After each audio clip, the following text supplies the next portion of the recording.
very few people noticed. When Woody hears Buster getting closer, we know that out of all the toys, Woody is the only one who dares to move freely in front of the dog. Okay, you found me, Buster, all right. Ooh, boy. Sit, reach for the sky. Gotcha!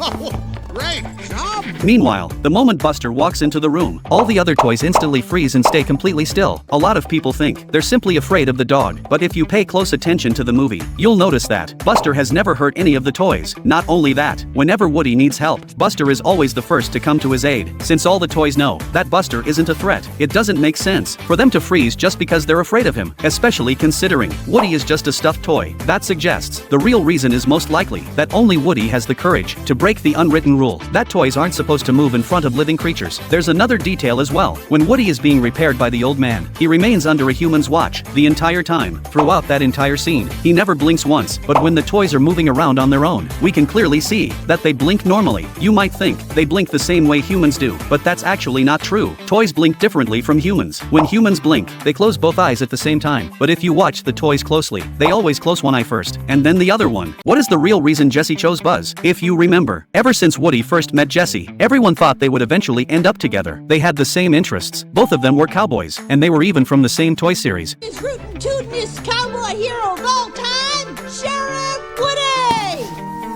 Woody and Jessie also went through many things together and spent a lot of time with each other, especially from the moment Woody first saw Jessie. It seemed like he had a good impression of the cowgirl. So many people believed that the two of them would eventually become a couple, but the truth is, they never developed a romantic relationship because the person Woody liked from the beginning was never Jessie. The key reason behind this was something the director once revealed. Since they have the same last name, they are actually brother and sister. Besides that, there is another interesting point. That is, Blaze did not have a life of its own like the other toys. If you remember, all the toys in Toy Story follow the same rule. They know humans cannot discover their secret.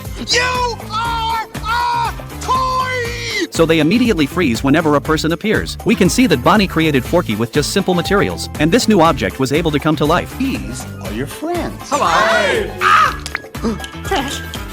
No, it's okay. However, in the newest movie, we see that tablets also have a life of their own. Following this logic, laptops should theoretically be able to come alive too. But when we see Blaze's laptop, we notice that it never moves. You might think it is simply because it has no facial features and cannot move. But Lilypad's storyline disproves this idea. Even a vacuum cleaner was able to come to life in the end. So the more reasonable explanation is, only objects that children play with and truly treat as toys can gain a life of their own. Almost nobody noticed this detail. At the beginning of the film, when we see Jessie playing with the other toys, we get our first clear look at the memories of Jessie's old owner's face. Her former owner used to play with her. Many viewers might assume that the reason they never showed her face before was simply because the production team had not decided what the character should look like yet, but that is not the case. In the second movie, there were already flashback scenes showing Jessie and her former owner, but Pixar still never showed the owner's face. The reason was because they didn't have enough budget at the time. The production team directly reused Andy's character model as a temporary character. That's why the old owner's original face model looked exactly the same as Andy's. There is another detail that almost nobody noticed. When Woody discovers that Sid has captured Buzz, he immediately tries to contact all of his friends, including the toys in Sid's room, and gathers everyone together to come up with a rescue plan. If you pay close attention to this scene, you can see the baby doll head repeatedly hitting the metal pipes and making sounds.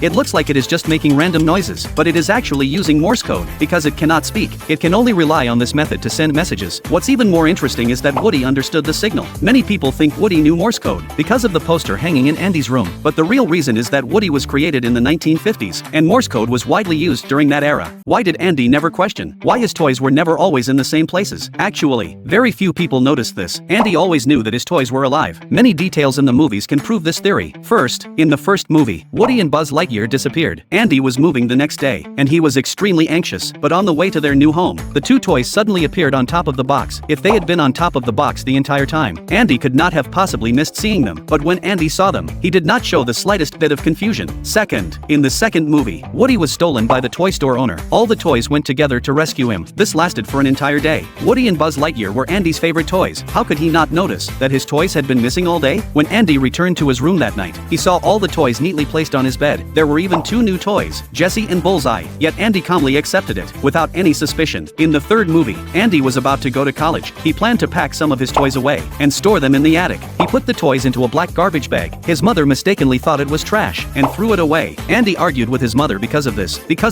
When the toys finally went through all their adventures and returned to Andy's house, Andy found them inside a cardboard box. The toys had been moved from the garbage bag into a cardboard box. Their location had clearly changed, but Andy never thought about the reason behind it. All of these signs prove that Andy always knew the secret. His toys were alive. This also explains the ending. When Andy gave his toys to Bonnie, he did not treat them like ordinary objects being handed over. Instead, he introduced each toy one by one, just like introducing his closest friends to someone else. How reckless was Tony Stark with his money? He destroyed a billion-dollar beachfront mansion. He turned the entire house into a pile of ruins, all just to develop a new technology that could possibly save his life. Ever since Tony publicly admitted that he was Iron Man, the government had been trying to take his armor technology. They kept demanding that Tony hand over all of his suits and research data. They claimed it was for the safety of the public. Tony refused to cooperate.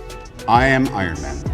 The suit and I are one. But behind all the fame and glory, Tony's life was already in serious danger. The palladium inside his reactor was slowly poisoning his body. Every time he wore the armor, the poisoning became worse. He couldn't find a new element to replace the palladium. The reactor that was keeping him alive was slowly becoming the thing that was killing him. Realizing he didn't have much time left, he chose to hand over control of Stark Industries to Pepper. He planned to enjoy the rest of his life. He took Pepper to a racetrack to watch a race, but he secretly changed into a racing suit and entered the race himself. During the race, Ivan suddenly appeared on the track. He opened his shirt, revealing the glowing reactor on his chest. With just one strike, his two high-voltage electric whips sliced the race car in half. Without his armor, Tony was completely helpless against the attack. He could only desperately avoid the strikes. At the most dangerous moment, Happy drove over and knocked Ivan away, saving Tony. Pepper immediately handed Tony the portable armor.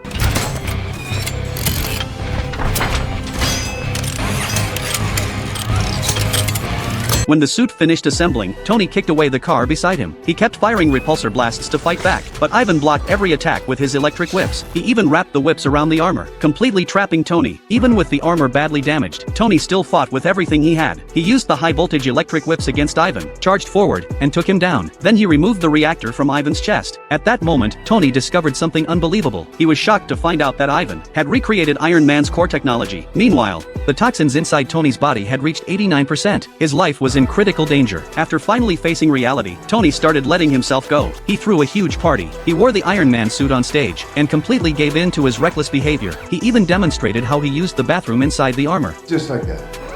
Rhodey, who didn't know what was really happening, couldn't take it anymore. He put on his armor to stop Tony's reckless actions. The two fought all the way through the house. They completely destroyed the entire mansion. After the battle, Rhodey left in disappointment. Wearing the Mark II armor, he headed straight to a military base. He decided to turn the armor into a military weapon. Tony completely fell into depression. He spent his days doing nothing. Wearing his armor, he sat on a giant donut and ate burgers. Just when he had completely given up hope, Nick Fury came to visit him. He already knew about Tony's poisoning problem. He had Natasha secretly monitor him. Natasha injected him with a special serum. It could temporarily slow down the spread of the palladium poisoning, giving him more time. Fury encouraged Tony